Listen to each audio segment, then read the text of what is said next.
Now, we will introduce the concept of the five capitals. The five capitals model can be used to allow countries or companies to develop a vision of what sustainability looks like for its own operations, products, and services. The vision is developed by considering what an organization or company needs to do in order to maximize the value of each capital.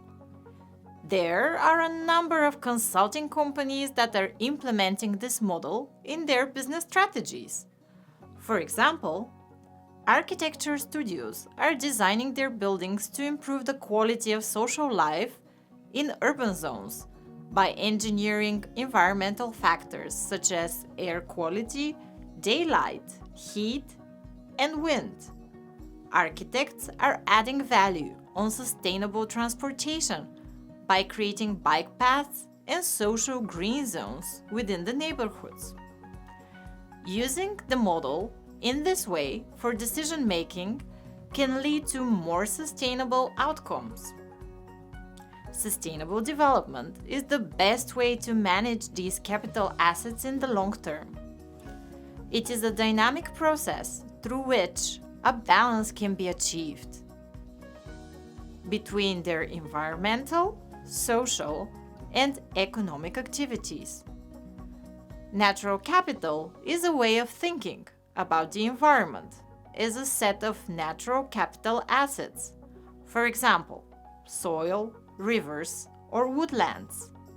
We all rely on the flow of ecosystem services, for example, pollination, fresh water, air quality, and other regulating services which these assets provide. Government expectations of the infrastructure and construction sectors in this area are rapidly increasing. Key themes that are relevant to natural capital are biodiversity, air quality, land quality, and water quality. Social capital concerns the institutions that help us maintain and develop human capital in partnership with others. For example, families, communities, businesses, trade unions, schools, and voluntary organizations. Measures related to human capital focus on delivering benefits that are relevant to the individual that is impacted. To achieve the maximum benefit, it is required to understand the needs of the individuals and the local community and engage in a meaningful way with the affected individuals. Enhancing human capital through education and training is central to a flourishing economy. Key themes that are relevant to human capital are physical well-being, mental well-being, skills, and training.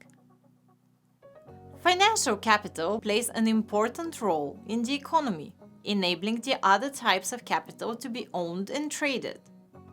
But unlike the other types, it has no real value itself, but is representative of natural, human, social, or manufactured capital.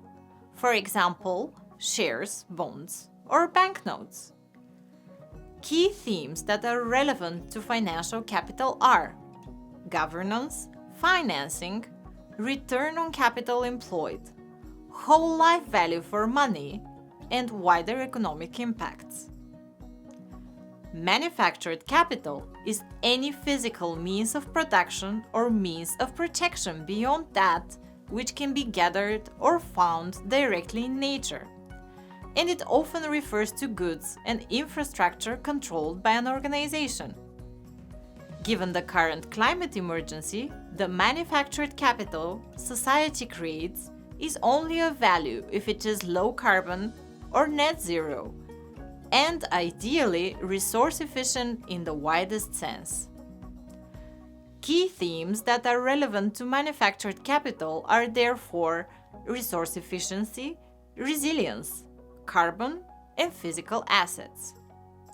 The five capitals can be merged into three pillars of sustainable development: economic, social, and environmental value. The economic value is interconnected to the manufactured capital and financial capital, the social value to the human capital and social capital, and the natural capital to the environmental value.